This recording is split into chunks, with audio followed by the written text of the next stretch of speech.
Assalamualaikum warahmatullahi wabarakatuh. Allahu Akbar, Allahu Akbar, Allahu Akbar, Allahu Akbar, Allahu Akbar, Allahu Akbar, Allahu Akbar, Allahu Akbar, Allahu Akbar, walillahil hamd. Allahumma salli ala Muhammad wa ala ali Muhammad. Ayyuhan nas, ittaqullaha haqqa tuqatih. Inna a'tainakal kautsar fasalli li rabbika wanhar. Inna syani'aka huwal abtar. Jamaah rahimani wa rahimakumullah. Jemaah yang selalu diridai Allah dan dirahmati Allah Subhanahu wa taala. Sebentar lagi dalam waktu dekat, seluruh umat muslim di dunia akan merayakan hari raya Idul Adha atau biasa kita sebut dengan hari raya kurban. Terkait dengan kurban, sebagaimana kita ketahui bersama bahwa ibadah ini berasal dari kisah Nabi Ibrahim saat ingin menyembelih putranya Ismail alaihissalam. Kisah ini bisa ditelaah lebih jauh dalam surat As-Saffat ayat 99 sampai dengan ayat 111. Nabi Ibrahim diperintahkan oleh Allah untuk menyembelih putranya sendiri, Ismail alaihissalam, seperti yang disebutkan dalam ayat.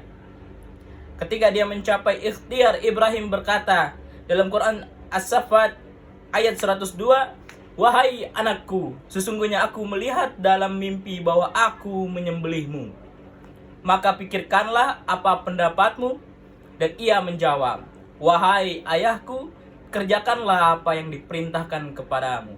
Insya Allah kamu akan mendapatiku termasuk orang-orang yang sabar."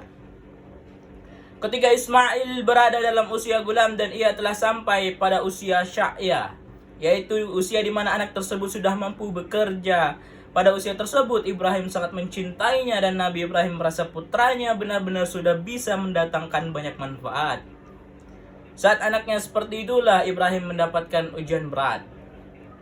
Lihat ketika mendengar mimpi ayahnya untuk menyembelihnya, Ismail sangat patuh dan dia juga menyatakan bahwa dia bersabar dan mendorong ayahnya untuk bersabar juga.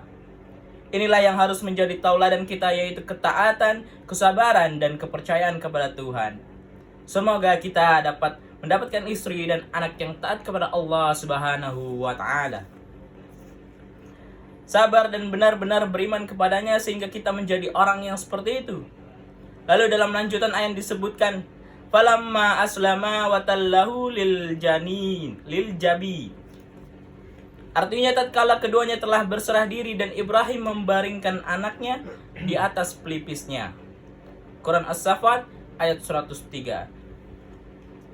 Dan kami memanggil dia, "Wahai Ibrahim, kamu telah mempercayai penglihatan itu. Demikian pula kami memberi alasan kepada orang-orang yang berbuat kebaikan." Ini adalah bencana yang jelas. Disebutkan Quran As-Saffat ayat 106, sesungguhnya ini benar-benar suatu ujian yang nyata. Dengan sikap ini Nabi Ibrahim alaihissalam dipuji. Dan demikianlah kami memberi balasan kepada orang-orang yang berbuat baik. Disebutkan dalam Quran surat As-Saffat ayat 110.